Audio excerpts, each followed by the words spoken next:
Carlos Diegues, estoy aquí una vez más con nuestro director general Max Lesney, director general de Radio Miami TV, en directo desde Miami, en Estados Unidos, y generalmente todas las semanas intentamos establecer este diálogo con él a propósito de su condición de analista internacional y conocedor de los temas geopolíticos mundiales. Y el tema de Cuba y Estados Unidos sigue en la palestra, no deja de recibir, digamos, preocupaciones, y sobre el tema justamente hoy vamos a hablar con Max Lesney. Max, bienvenido, micrófonos y cámaras son suyos, adelante. Bueno, estamos de nuevo en el aire. El análisis político se impone. Las relaciones de Cuba y Estados Unidos, a diferencia de lo que esperaban tanto los norteamericanos como los cubanos, era que a partir de la nueva administración demócrata del presidente Joe Biden se retomara donde quedó la política de un presidente demócrata, Barack Obama. Mejoramiento de relaciones, se abrió la embajada, nuevas perspectivas se esperaban. Pero sin embargo, la administración del presidente Biden ha mantenido, por decirlo claro, la misma política agresiva de la administración republicana del entonces presidente Donald Trump. La pregunta que hay que hacerse es ¿por qué? Hay dos razones fundamentales en mi opinión. La primera es porque ya digamos está en el ADN de los distintos gobiernos norteamericanos, pues de alguna forma provocar que el pueblo de Cuba adopte una posición beligerante, insurreccional, digamos, de caos general para, de alguna forma, dar al traste con el gobierno de la Revolución Cubana. Sin embargo, eso no ha sucedido y no va a suceder. Razón importante de esa política, volvemos al tema electoral norteamericano, es porque los demócratas equivocadamente creen que pueden revertir la conversión de los cubanoamericanos del sur de la Florida, reconvertirlos en demócratas. Tentativa imposible, pienso y digo yo.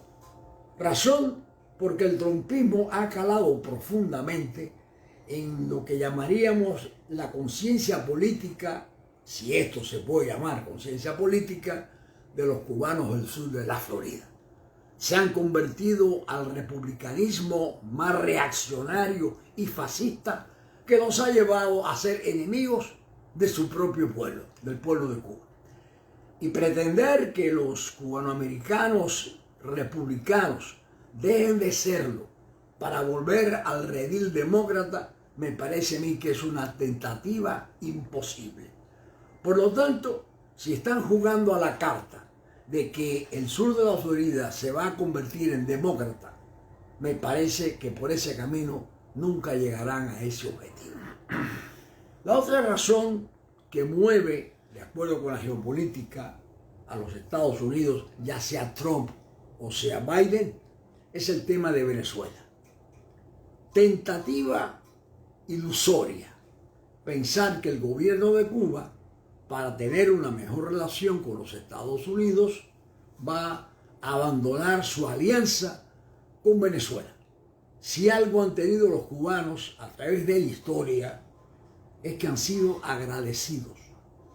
Aún agradecidos por favores nunca hechos, como por ejemplo, quedó también grabado en la conciencia norteamericana y cubana por muchos años, que la guerra de intervención norteamericana en el conflicto cubano-español del siglo XIX, que ese conflicto derivó en una república neocolonial, pero república en definitiva, que el cubano tenía que ser agradecido a los Estados Unidos. Llegó inclusive a pensarse que si no es por la intervención norteamericana, Cuba jamás hubiera sido libre, cuando es todo lo contrario. Cuba hubiera sido libre absolutamente de España si los Estados Unidos no llegan a intervenir en aquella guerra. Y digo que el ADN norteamericano y el del cubano por años en la República Neocolonial estuvo basado en ese supuesto obligatorio agradecimiento cubano, si implicaba algo positivo, es que el cubano es agradecido, más allá de que sea cierta o falsa la razón de ese agradecimiento. Que también es leal con él mismo, con los principios de Cuba históricamente. Pero, aparte de eso, si una nación pretende tener relaciones con otra para que esa nación rompa sus lazos de amistad y de compromiso, no solamente compromiso político o diplomático, sino compromiso profundamente sentimental con Venezuela, también diría yo que es una tentativa imposible. Cuba nunca ha abandonado ningún aliado.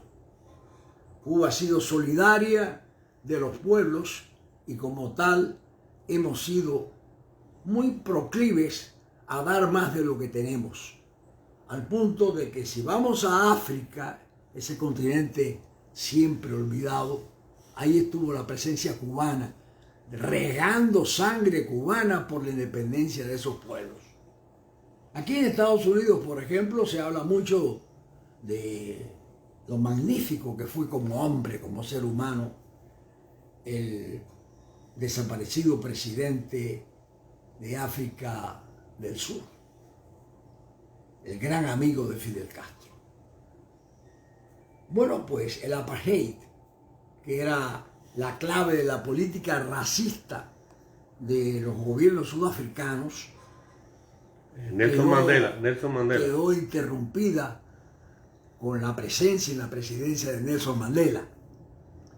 Siempre Mandela agradeció a Cuba su intervención, porque si no hubiera sido por esa intervención en África de los cubanos, digamos, Namibia no hubiera sido independiente.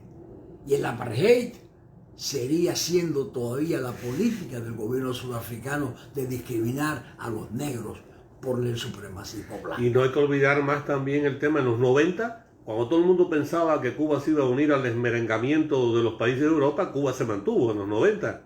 Entonces realmente hoy se ve un fortalecimiento incluso de las relaciones de Cuba con la propia Rusia. Bueno, aparte de eso, si Estados Unidos pretende, a cambio de sus relaciones, que Cuba rompa con sus tradicionales lazos de amistad con países tan lejanos como es la Rusia actual, heredera de la Unión Soviética, o con China, o con cualquier país del mundo que a Estados Unidos se le antoje que es un país enemigo, Cuba no va a cambiar su política de amistad para tener el favor de los Estados Unidos. Y yo digo ahora, importante para terminar esta intervención, los cubanos tienen que aprender a olvidar el sueño de que la relación Cuba-Estados Unidos es el único camino al bienestar.